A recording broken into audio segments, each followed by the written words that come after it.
Okay, Erev Tov, we're Mesillas Yesharim, Perek Daled, and we're up to the paragraph that starts Acha Ora L'chol Ha'amon. So he's been talking about Zehirus, which means that a person is conscious of what he's doing and vigilant, thinking of what's the right thing to do, and then seeing if he's doing it. And he told us in the previous paragraph different chalakim, Hashkafa Rishona, Hashkafa Shniya. A person has to have time to study what the values are, and then to be able to introspection of what he's doing. And now this parak, the Kniyas Hazirus is what's giving the person the motivation, the drive to be able to do that. And he spoke about Chomer Avoda and Omer Kadin, the severity. The person should realize how severe the issue is of the result of this Zehirus, and also the precision, how much it makes a difference, the scrutiny about each different thing that he does. And we gave a mashal that if a person is going in a park and everything's supposed to be calm and no danger, so he has no reason to be careful. He's just going freely. But if he realizes that he's in a dangerous highway, so then he's automatically going to be zahir. If he values his life and he realizes that there's danger, so automatically he's going to be careful. So when a person is going through life, if he thinks that there's no danger, or if he doesn't care about his life, so then he's not going to be zahir. Once he realizes that's very important to him, and the differences make a big difference, every small mistake has big ramifications, so he's going to automatically be zahir. So therefore he tells us to learn Chomer Avoda v'Omer Kadin. Over Chomer Avoda, the severity of service of Hashem, how important it is. And now he tells that you should study the Mas Maksuvim B'Sefer HaKodesh and in Chazal to talk about this issue. And he tells us that each person is of three different levels are going to receive it on their own level. He talks about humankind being divided into three levels: the intellectual, the Shnei Hadas, people that are less than that. And we did those are the two subjects we did so far. And tonight we're in the third subject. The first two subjects were the level of people who realize the mashmut, the meaning of the issues for what they are themselves, the etzem issue. They realize that the dveikus b'Hashem is what they really want, and they're able to value the issue because of its true inherent value. That's Shlemi Adas. And they're going to realize that if they don't do the mitzvahs and masim tovim the way that is prescribed, so then they're going to be missing out on this dveikus to Hashem, and that's the worst thing for them. So that's going to motivate them.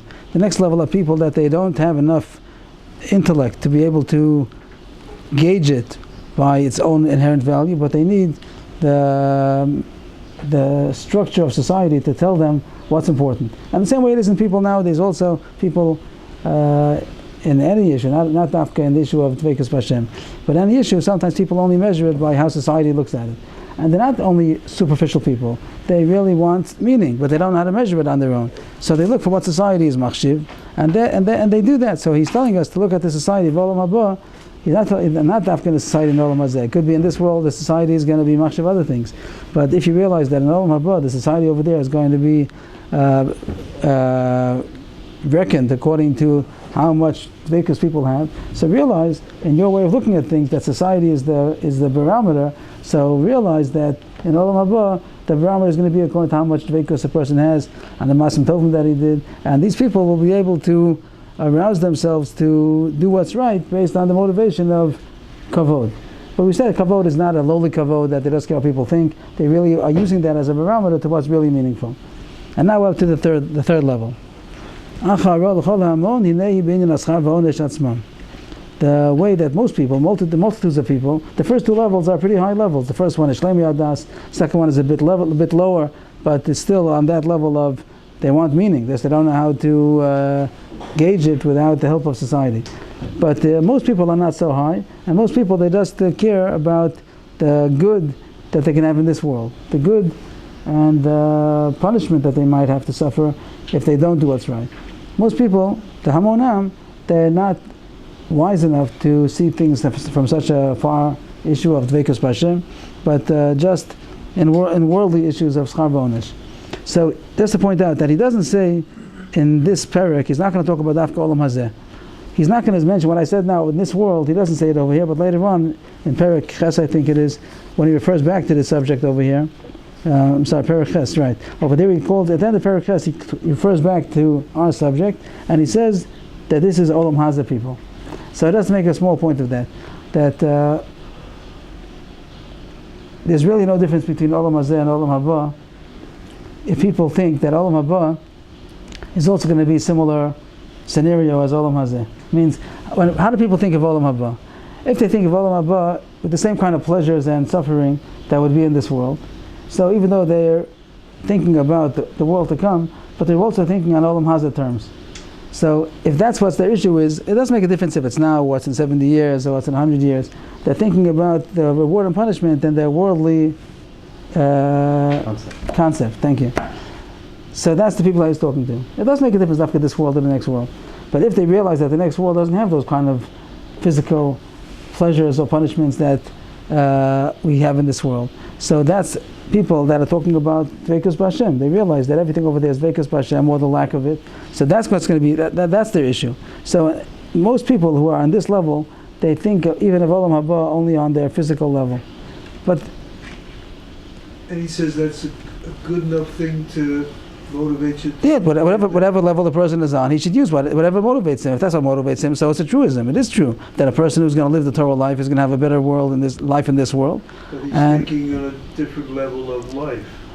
So if he thinks about Olam Haba, even if he thinks about the world to come, but he thinks of the world to come in the way he thinks of Olam Hazeh, so fine, okay, so that's his level. I mean, it's not true. It isn't true. But that's as far as his concept goes. So fine, okay. So he's not going to really mention the point of Olam Hazeh and Olam Haba. Later on he does, but there's no real issue between Olam Hazeh and Olam Haba. The point is he thinking about Dveikus B'Hashem? Is that what he's considering? Is that the value that he's talking about? Or is he talking about the worldly pleasure that he recognizes? So here he's saying whatever level you're on, so realize that the way to get to your good is going to be by the Masim Tovim, the Mitzvahs and Masim Tovim, Midas Tovos. That's what's going to bring you to Dveikus B'Hashem, if that's your level, or that's what's going to bring you to worldly good, if that's your issue. So he doesn't say the word Olam Hazeh over here, but that's he's all going to talk about this world. And if a person understands that the next world is the same, so okay, think about it in those terms also. If a person realizes Olam Haba is going to be Shleimus, then he's already been upped to the Shleimi Hadas, that he realizes that the Dveikus is what is important.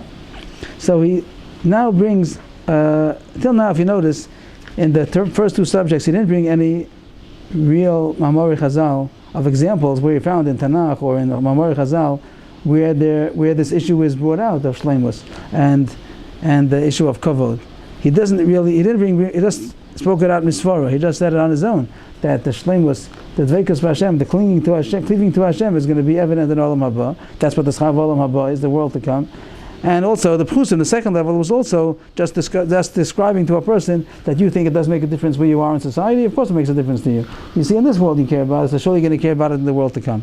But now in this last one, he talks about examples, many, many examples from the Tanakh and based on the Midrashim, how people either had reward or punishment because of mistakes, and he's going to talk of their mistakes in service of Hashem, either in Averos or in Be'ad Midos, and he's going to bring now a long list of examples where you see that there's a difference in the person's actions, what he's going to suffer.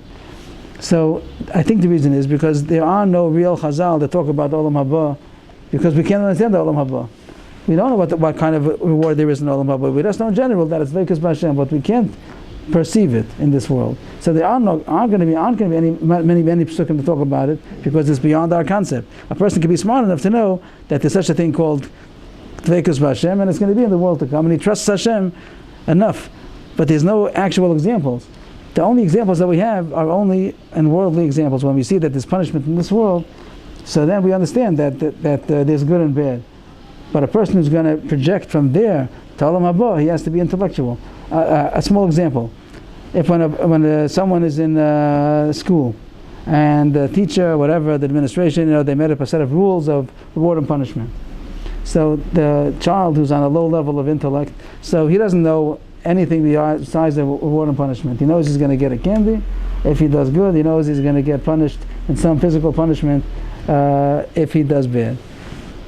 One who's a little smarter, he realizes that the teacher must have something in mind. Why is the teacher being so caught up with this issue that he should be good? What does the teacher care? Why is the teacher giving him a present or a punishment? Because there's something inherent in the good that the teacher wants to teach. So if he's smart enough to chap the teacher's kavana, So he realizes that the only way the teacher could explain it to the kids is with a candy or with a punishment, with a reward or punishment. But the one who realizes that there's something beyond it, he's able to project that from the fact that there's such a kind of a reward, that means that there's something very meaningful in this. If there's such a big punishment, that means that there's going to be something that's very bad if I'm going to miss out on this. So it's almost the same thing. When a person looks at the reward and punishment that Hashem says on a worldly basis, so the person who's a simple person, that's what he sees. He sees the reward and punishment, and he wants the reward. He doesn't want the punishment, and he's working on that wavelength. But a person who's more intellectual, he's going to try to think, why is Hashem meting out this reward and punishment? It must be because there's something inherent which is more than the reward and punishment. It's only a way to deter or to encourage them on their level. But he realizes from the reward and punishment that there's something which is much deeper and much more meaningful. So the person who's intellectual will realize from the... So even the Shleimei Adas, when you ask the Shleimei Adas, where are you going to glean this information? He's also going to get it from the same information. When he learns the Tanakh, it's not going to talk about over there that he's going to be cast away from Dveikus B'Hashem. It doesn't talk that language. It talks the language of reward and punishment. But Shleimei Adas, they read the same sukkim, and they're going to project from there what the true meaning. If it's going to be such a big onesh, such a big worldly punishment, that means that it's going to be very distant from Hashem. If there's a very big reward, that means that it's going to be very close to Hashem. So he's able to translate the worldly reward and punishment, which the Torah does talk about, either in the Psukim or in the Chazal, and he's able to project from there the true meaning. But all the examples given in the Tanakh are always going to be on a worldly level. That's an observation that I think is true. That you don't find in the Tanakh speaking too much about. It says that he's going to be cut off, so you might take it that he's going to have a short life. Doesn't mean something on the Dveikus level. So surely it does mean, but the superficial thing that's gleaned from the Psukim is only going to be the worldly reward or punishment, and from there each person will take it to whatever he understands, either the Shleimei Adas or the Pchusim or this level over here. But this is the first time in the parak he's going to actually bring examples to show the scrutiny and the precision of this of the difference that it makes if a person does right or wrong. Like he said at the beginning, Omer Kadin. He's going to bring a list of Omer Kadin. This is like the third man. This is the third man. This is his approach. Schar v'onesh. Schar v'onesh. He can recognize. That's what he recognizes. He doesn't recognize Dveikus B'Hashem. He might know it abstract, but he doesn't live it. It's not enough to motivate him. He knows it as a given. He knows it, but that doesn't motivate him. It's too far from his senses to live it. That should motivate him. So this world motivates him. This world motivates him. By doing the Torah. The Torah, Masim Tova, Midas Tova is right. He's going to be motivated to be a Zahir, which he said before, Zahir means that a person is going to know what's right and what's wrong and make sure he's doing it. What's motivating him to do it? Because he wants a good life in this world. And he knows that Hashem told him, if you're going to do good, you'll have a good life. If you don't do good, it's not going to be a good life. This is the extent. Right. Is that a true understanding? It's true. It's surely true. And he encourages that. He says most people sometimes say, well, all these things that happened in Olam Hazeh, we can understand them, the rough parts, in Olam Haba. That you're referring to, there are some difficulties that not always do we see. That Tzaddik V'Ralo, Rosh Hashanah is not always do we see that there. But we should. Here he's talking to a person who believes this, that he knows Hashem said so he knows that's true, even though he doesn't always see it in the newspaper. Hashem says that Tzaddikim will have it good, and the Rishon will have it bad. And even though he doesn't see it always in true life, in actual life he doesn't see it. It bothers him. He just has an amuna in the word of Hashem. He knows the word of Hashem is true, and Hashem says sometimes we see it, sometimes we don't. So it doesn't mean that always we don't see it. Rabbi Avrohom Miller used to say that it's not right when people say it's always Tzaddik V'Ralo, always Rasha V'Tovlo, always the righteous men are suffering, and always the wicked, the evil are prospering. It's not true. He used to make I remember Rabbi Avrohom Miller used to save clippings of the newspaper, all the places where the tzaddikim had it good and the Risham had it bad. You don't always see it right away, the evil, but then you see it at the end of the story. The evil man is caught, and he's you see it. He doesn't have to pay attention to it. People usually don't pay attention to the other side. They pay attention when the evil man is prospering and the righteous man is suffering. But there are many opportunities to see that the wicked suffer, and even though it took a long time, but at the end you do see it. And the downfall was very, very, very hard downfall. And if he would be able to, he would. The wicked man himself, he'd be able to. He regrets everything that he did, and all the gain that he got wasn't worth it. So Rabbi Miller used to always save these articles. He used to have clippings and save the articles of Tzaddik V'Tovlo, Rasha V'Ralo. And there's a lot to see over there. But the kasha is that sometimes you don't see it. So that's the kasha that we leave for the das tfunas. There's a reason why, there's reasons why sometimes we don't see it. But a person could live his life that he wants to live a good life. We see it many times, even not only in the reward and punishment, but we see even in the act itself. When a person lives a good life, he lives an honest life, it abides by the Torah mitzvahs, he has a better life. And the people who don't, so a lot of times they die young, because even according to the rules of this world, they kill themselves. So it doesn't have to go very far to see that there's a reward and punishment even in this world.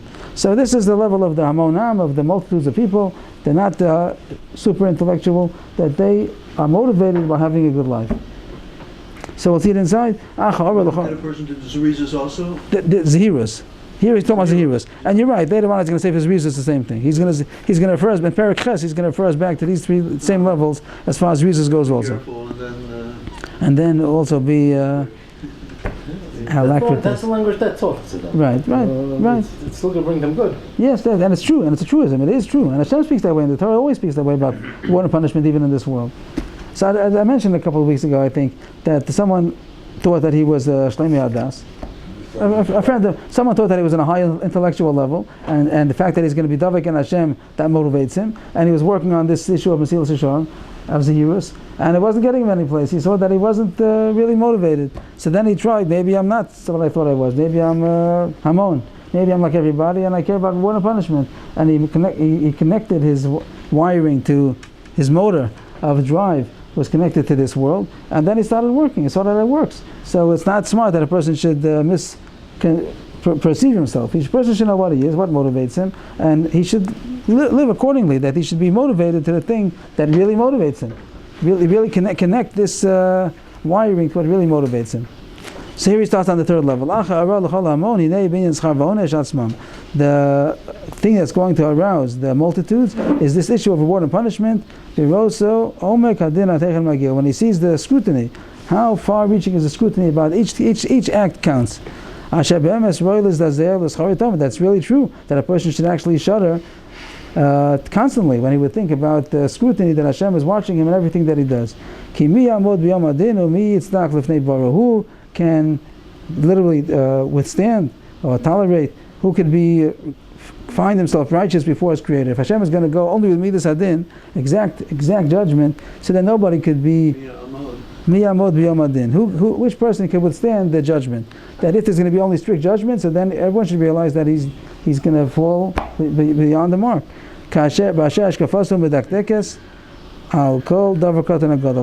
vision is precise on every issue, every small or big issue. Hashem is watching and recording. Everything is taken into reckoning.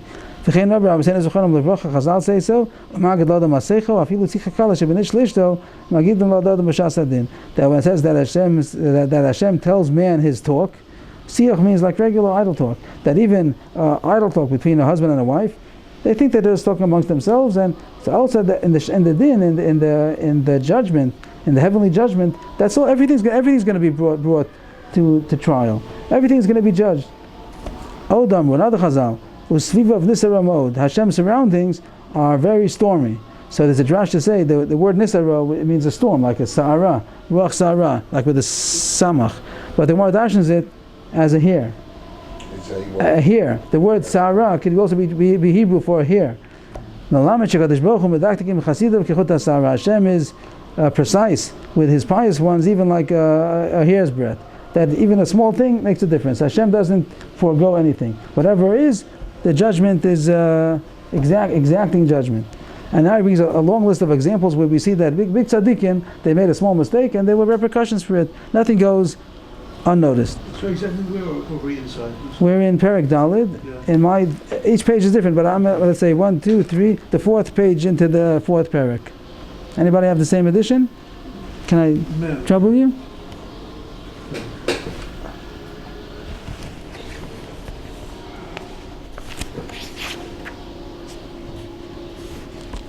Lamed Ches on the bottom. But it's a little bit further because we did the first. Maybe I should have looked further. We're up to Avrohom. The next paragraph. Lamed Tes.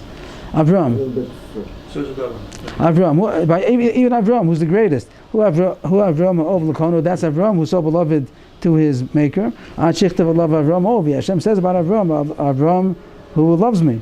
So Avram was very beloved by Hashem, and even him, he wasn't able to escape from Hashem's judgment because of small issues that he wasn't careful about. And it brings a few examples about Avram.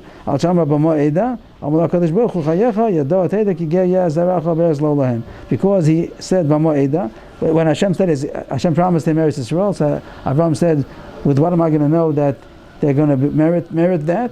Which really might be an innocent question, that with what are they going to merit it? But it sounded, the words that it said B'moeda sounds like, how can I be sure? And Hashem said, I'm telling you. And he said it's just words that sounds like, how can I be sure? Which is the wrong way of speaking. So Hashem said, you're going to know that your children, you should know that your children are going to be sojourners in a land which is not theirs. It means they're going to have to go down to Mitzrayim because of Avram made this mistake of how he talked. We have to leave it. I'm just taking it superficially now. We're not going to go into each one, but I think it shouldn't be taken literally that the whole shibud, the whole bondage for 210 years was because of one word. But whatever it means that there was some time against Avram that he said such words, even though Avram was so great. What? According to his level. But also, there is possibility that it doesn't mean that the whole bondage happened because of that. Okay, we'll leave it aside. But there was some time against him, the fact that he said such words, even though he loved Hashem so much and Hashem loved him, but he made a mistake. He wasn't careful in something. Proof. I mean, that's the problem. Or at least it sounded like, how could I be sure? How could I know? How could I be sure? Meaning, maybe they're going to sin. How do I know? Yeah, right. Like so, Hashem said, "Bris ben Abasarim," and Hashem said that they're going to go to Mitzrayim, and that's going to cleanse them, and then they're going to be roy. Or I don't know if it's a sign, or as much as this is how it's going to work. This is going to be the system how it's going to work. There's other drush over there that it says because it's chos hakarbonos. Hashem said take egla mishulashes, veiz mishulash. So it's chos karbonos. That's what how to dash in the psukim. But there was a time on Avram, the fact that he said something that sounded like he was questioning Hashem. And there was another thing about Avram. Al shekos bris im Avimelech below tzivuyo shel makom. When it says that Avimelech came to Avram, so it says he put aside 7 sheep, Shavak Fasos Levadana, and he made a bris with Avimelech. He made a treaty with Avimelech, and Hashem didn't tell him to do it.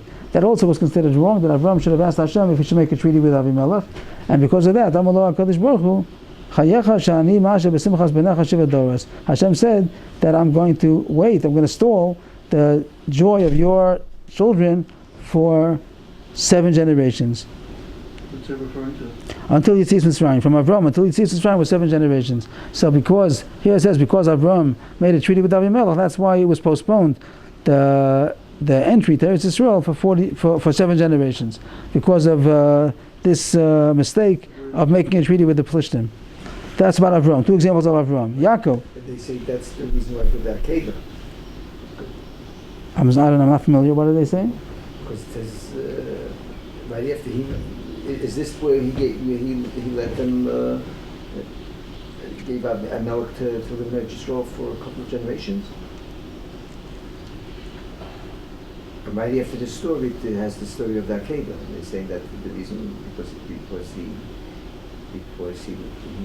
gave Eretz Yisrael to Abigail for a couple of generations. Hashem tested him with the Akeda. As if the Akeda was a negative thing? As if it was a punishment of some sort? Right, that you, if right, that you had no right to give away Yisrael. So that's why he was, even though you're looking at the Akedah Yitzchak as a punishment. That's a big chiddush. So there was a connection over there. I don't remember such a medrash. Okay. Also, I think we learned something very interesting to add to this. So because of this Brit with Avimelech, so even later on, when David Melech came to the Yebusis, because of this Brit or something, so he wasn't able to capture it. Right. That's called the Ivrim and the Pischim over there. The Pischim talks about the Pischim. Right. Long-term effect of this mistake. Yaakov. I don't know if he gave away Yisrael. Why say he gave away Yisrael? He said in Tishkol Lim and that Hashem, that Avram would not betray Avimelech. That's called that he gave him Eretz Yisrael. Okay. If he gave him territory. That's what Ramchal Khan says. If it's based on a marriage, I like to see it. If it's based. Yaakov al shechor apo berachel chamo lo havali banim. Amu b'medrash shechor zel shonam amu lakadosh baruch hu kachon mesamukos chayecha shebanecha omdim lefnei beno. Here's talking about when Rachel had no children, and she was saying to Yaakov, Lama li chayim, like if I have no children, havali banim, give me children.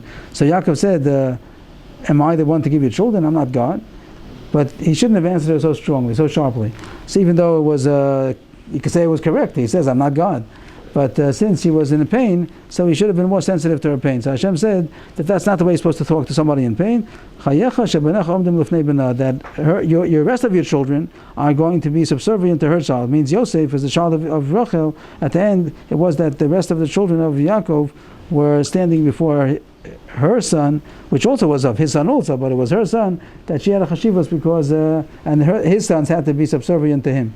ולפי שנעשן אז דינה בטבע, כדי שלא ייקחה עשיו, אף על פי שכוונה עשיו עד לטובה, אך לפי שמונה חסד מיוחד, ואמרו במדרש, אמר לקדוש ברוך הוא, לעמוס מרעהו חסד. לא ביקשת להסיע דרך למול, הרי ניסס לאורל, לא ביקשת להסיע דרך חתר, הרי ניסס דרך חסר.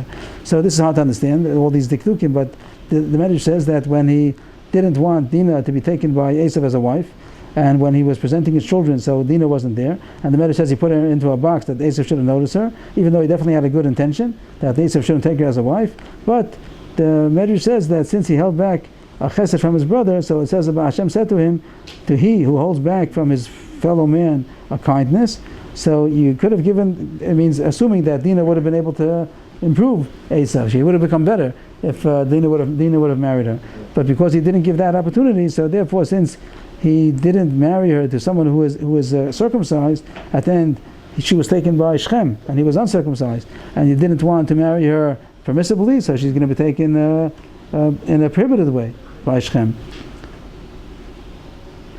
So we don't understand this because of course we wouldn't give our daughter to somebody even if it's a relative, but if he's somebody who's wicked, we wouldn't want to give the wicked. So yeah, everyone says they want an explanation over here. The Bali Musa say, of course he wasn't supposed to give, but he should have felt bad. He should have felt bad about it. He shouldn't have given her, but he should have felt bad about it. And then they say, of course he felt bad, but he didn't feel bad enough. Each one comes with his own interpretation. I'm not coming to say any interpretations, but it says there was some time, just to take the Medrash, just to point out, interesting thing is that everything he quotes, come out all of them are not psukim ufurashim. It's not explicit psukim, it's only together with the Medrash's explanation. All these examples about Avram, about Moedah, and about Avimelech and Yaakov, that it's because that there was a time against him. It doesn't say it in the pasuk. The Medrash talks about it, and this thing about the Dinah also. Just to point out that all of the cases that he brought to learn the from the Kisvei HaKodesh and from the Mamori Chazal, the ones that he chose are mostly Mamori Chazal. Yosef, lefi she'amar l'sar mashkim kim zachatani yitcha nitos v'lo shtei shanim k'mamor b'zuchonim levracha. Yosef, because he said to the Sar Mashkim that when he was in prison, and Sar Mashkim, he found out through the dream that he's going to be freed, so he asked the Sar Mashkim, the butler, that he should remember Yosef to Paro, to get him out of jail. There were no lawyers over there, nobody to complain to, and now he knew that somebody's going into the king, so he asked him to ask Paro to do justice. Right. So nothing's wrong. So we would say nothing's wrong. And I opportunity, you would think. Right, for sure. Right. So I would say even after the Medrash also, there wasn't a claim against him that he should not have asked him. The claim was he shouldn't have trusted in him. There's a difference between doing the shtadlus and trusting in the shtadlus. Of course, I think I heard from somebody. I think it's a very nice pshat. The Medrash is not implying that he should not have asked. The Medrash is implying he shouldn't have trusted in that. He shouldn't have trusted in that. He should have done what you have to do, but to trust only in Hashem. Sure. But if you forget about Hashem, he thought, now. Right now, not right, because I could trust him. But he's trusting in the Sar Mashkim. Don't trust in the shtadlus. Even when he's supposed to do a shtadlus, but you're not supposed to trust in it. He's supposed to know I have to do this shtadlus, but and Hashem will do whatever it's supposed to be. So that's what the Medrash is claiming against Yosef. But also, it's a small thing. It's a small. He's there in like 10 years in jail, and someone's coming, and he sees that he's the one who could get him out, and he did him a great favor, and now he's going to see. So, but that's considered as a claim against Yosef.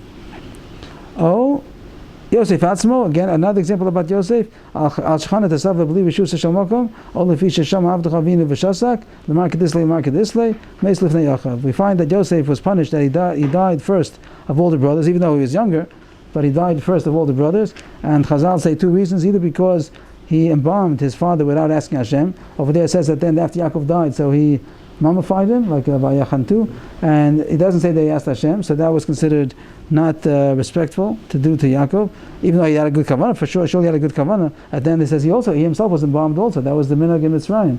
But it wasn't done with Hashem's permission, so it was considered a claim against him. I've written out the Medrash over here. I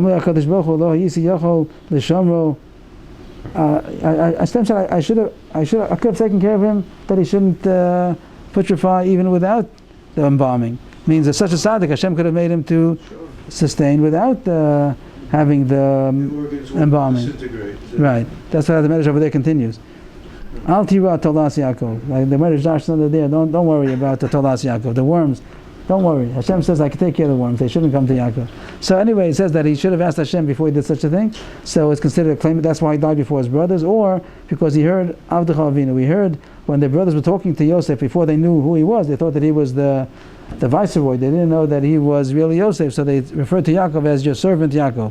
And he should have said something. He should have said, you don't have to call him, even though he have to reveal himself, but he could have said, you should not, don't have to call him my servant. Whatever, he should have gotten out of it. So because of that, he heard a disrespectful way on his part that his father was being referred to, so he should have protested. So that's also held against Yosef. David, the fish called the Divrei Torah's miros, nena shenichshal b'dvar uzav. What is this list? To show Omakadin. To show the scrutiny of precise. That was something. It's so precise about everybody's din. Of course, there's people on that level. They wouldn't hold us on such level. But each person on his own level is going to be scrutinized. We're not. Was it relating to our reward and punishment? Yes. And then people who are more intellectual will be able to project from this that if this is how Hashem scrutinizes them, and there's consequences in this world, there's surely consequences in about Olam Haba and about Veikus B'Hashem. Surely each person is going to lose out according to how much he made a mistake. But it's evident in how it plays out in this world about reward and punishment. So we're supposed to learn. Now again, I think that this scrutiny is not going to be on our level. Each person is scrutinized according to his level. Avram, Yaakov, Yosef, all these examples are on their level. But a person should say that he's going to be scrutinized on his level.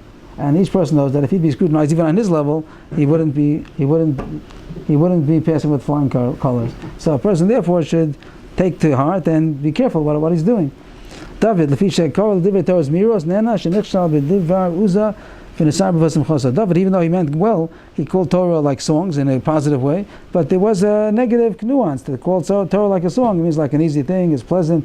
Of course, the pleasant part is okay, but to say that it's easy like a song, it gives some impression of something which is easy. So that was held against David, and he was punished that at the time when they were taking the Aron to Yerushalayim, and they were carrying it put on a wagon. He forgot the lacha. He put on a wagon, and Uzzah died when he stretched out his hand to hold on to it. So he died, and that was the whole simcha stopped because he died. The Aron. So that was a punishment because David was too easy to call the Torah Divrei Torah like a song. It's a different to Zmiros than I was saying about Hazinos. The Torah is even called a shir, but not a zemer. A shir doesn't mean the melody. The zemer is the melody. And the shir is like the poem, over there the words, the prose. The zimmer is more the melody. Michal, that's the wife of David. The fish Chicha is David b'Moshe Rakat b'chutz lefnei Aron Nensha shelo haya lavalad ela b'Mosa. After David, when David was bringing the Aron, eventually after the issue of Uzzah, so then later on they did bring the Aron to Yerushalayim, and it was with a lot of celebration, and David was dancing. He's the king, and he was dancing, and in a mefazezu mecharker, like in a very lively way. And Michal, who was the queen, she was the wife of David, and she saw from the window how David was dancing, and she wasn't used to that. The king and the nobility doesn't dance like that. So David Shaul, and that Shaul's family was very noble, and they didn't dance that way. And here the Gemara says, like just to point out, the Gemara said when he was dancing, so his robe lifted up, and they were able to see his ankles, and you don't see the ankles of the king. That's not considered noble. And she was very pained by it, and she rebuked David when he came back. She said, "Ma nichbada ya melech Yisrael," that you became revealed in the eyes of the maidservants. All the maidservants saw you dancing like that, and she was punished because she was wrong. Like David said, that I danced before Hashem, and when Kalosi owed me those, I'm even lower than that. That I'm dancing before Hashem. I danced before Hashem. Yeah, that's the pasuk. And he said, on the contrary, I consider myself even lower than that. He didn't consider himself noble in front of Hashem. He was the king. That's as far as the people go. But in front of Hashem, he doesn't call himself Chashiv. And he said, yeah, it was the right thing to do. And I'm a man of the people. No, he doesn't say that. He doesn't say that. I'm serving Hashem with great exuberance. Right, and I'm not high before him. Before Hashem, worried about my socks right. fall down. Before Hashem, I'm low. I'm lowly. When the Kalos yod mizos, v'yisi shafal beinoi. And it says that she was punished because she rebuked David, and she was wrong. So it says she was punished, and she had no child, only in her death. So some learn it means the punishment for him as well as the father. He had other wives. He had many sons. He had many children. That was considered punishment for her. So some say that at her death she had a child in childbirth. She died in childbirth.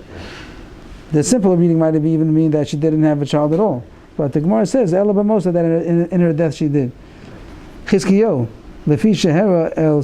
This part, the one we just said, I said earlier. Most of them are midrashim, but the last one, Michal, is a fresh pasuk. That's not a medrash. That's an open pasuk. She was held responsible and such a punishment for such a mistake, a one-time mistake, and because of that, she was held responsible and she had no children or one child in her death. What's that? She died. It doesn't say that the punishment was she died. I don't know if she died earlier, but then she was supposed to. But it says that she had no children until she died.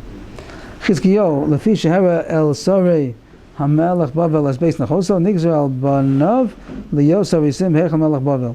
Chizkiyo, because he showed his treasury to the officers of the king of Bavel, and that was considered wrong. It doesn't say very why it's wrong. It was wrong to show his treasuries. Stealing also from the Mikdash? And the Pashut doesn't say that. In the Pashut, it could be.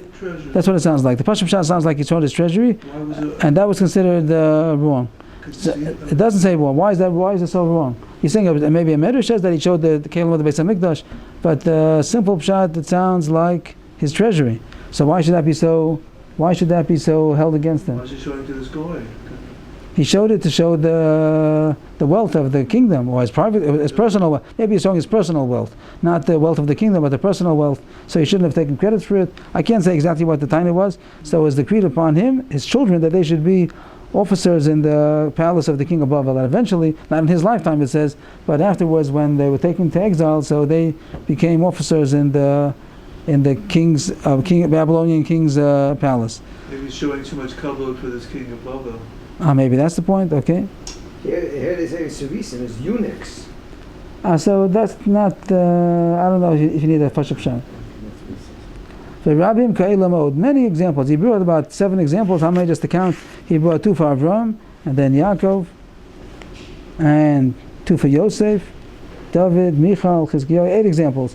8 examples of strict judgment, and very precise and scrutinizing. And a person is supposed to learn from these midrashim that Hashem is scrutinous, Hashem is precise, and everything that he does is going to be brought under the magnifying glass. I do think a magnifying glass, each person according to his level. Not everybody can be held to such a level, but each person should know that he's going to be scrutinized, and I think everybody realized that even on his own level he wouldn't want to be scrutinized.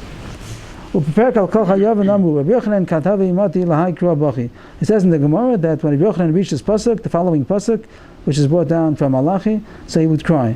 What does it say in the pasuk? V'karafti alechem la'mishpat v'yisi yed b'maher v'amachashvim v'amunafim v'anishbam la'shoker v'voshkei schar sachir amanav v'yasom mategeh v'lo yireyuni amar Hashem tzavos.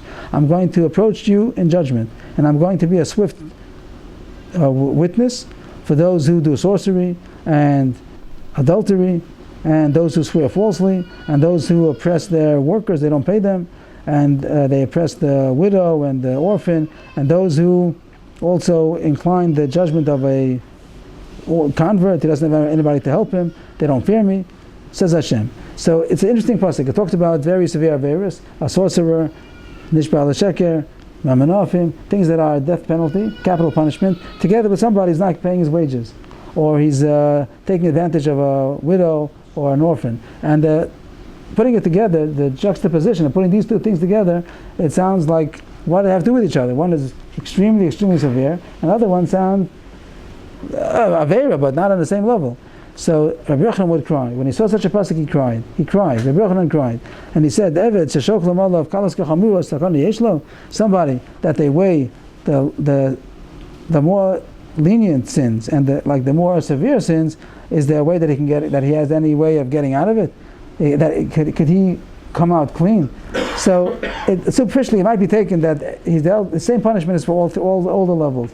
No difference if a person is a sorcerer or if he's going to take advantage of an orphan, it's all the same. So he says right away it doesn't mean that. It surely doesn't mean that it's the same punishment on the for two Averis. One is a severe Averis, one is much less. It doesn't mean that he gets the same punishment. Hashem pays a measure for a measure. Surely the punishment is going to be only what he deserves.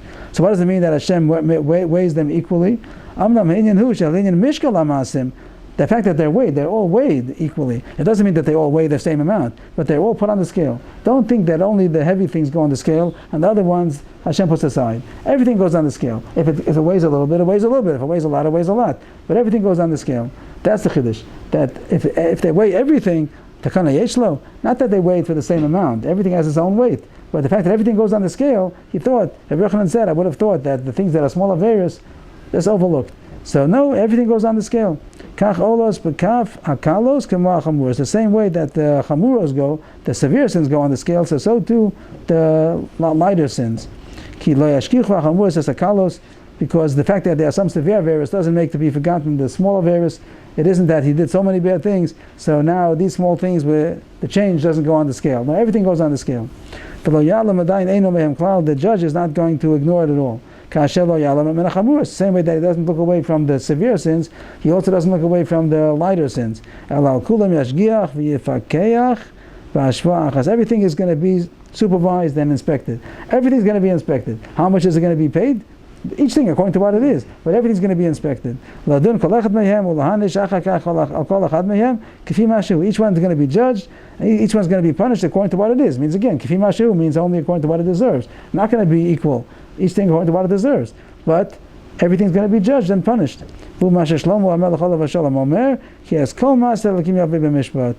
That's what Shlomo Melech says, that every action is going to be brought into Mishpat. I think he's emphasizing the word kol. Every act is going to be judged. There's nothing that's going to be overlooked. Just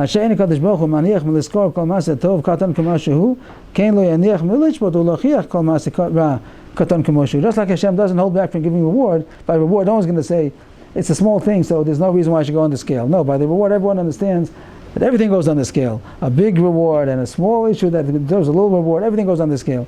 So the same way Hashem doesn't hold back from giving reward on a small scale, so Hashem also doesn't hold back from giving the punishment on a small scale. Everything goes on the scale. This is all la'fuke, this is all to exclude from the opinion of those who want to seduce themselves into saying, they want to think that Hashem is not going to put in judgment the light issues. He's not going to reckon them. That's what they want to think, that only the big issues are going to go on the scale. So he says, no, it's not true. Anybody that says that Hashem forgoes, so his intestine should be foregone. So it's saying, before we get to the mashal, it says that Hashem is not a vatran. Hashem does not forego. Hashem doesn't waver. There's no wavering. Everything is going to be judged and there's no wavering. The lashon of Yivashu Mohi, I heard once a pshat that maybe it explains why it's used as this mashal. Yivashu Mohi means that his intestine should be open, should be loose. What kind of comparison is it about someone says Hashem is a vatran and Hashem is a vatran? Hashem wavers. Hashem doesn't lets it pass. Someone thinks that Hashem lets things pass. So then the curse for that person is that his intestine should become loose. So what's the connection? I think the point is that someone says, what's the difference? What's the difference? What's the point that Hashem has to be so strict? The answer is because there's actual good and actual bad, and it's like a poison. If a person would have in his intestines, and it would let some of the poisons go through. So everyone understands that it's fatal. The fact that there's a sinun, that there's a straining and a sterilization, and the body is made so that when there are waste products, the waste products don't go back into the system. They get expelled, because if the waste products will go back into the system, it's going to be fatal. So the same way Hashem says, I can't let these things go by. Everything is fatal. Someone has a small hole in his intestine. So that brings all kinds of poisons and toxins into the body. So this is a mashal that it's saying the reason why Hashem is so medactic is because everything really makes a difference. Chazal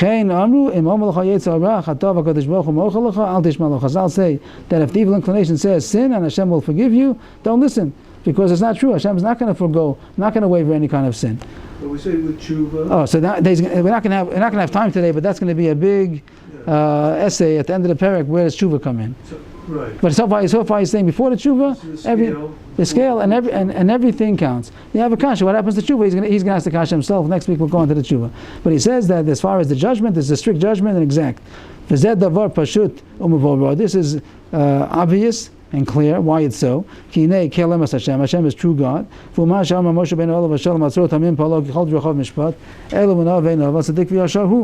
Hashem's acts are all perfect because all those ways are judgment. He's a trustworthy God and there's no iniquity. He is righteous and upright. The pasuk says Hashem is Sur Tamim Polo, Kol Rachav Mishpat. All of Hashem's ways are justice.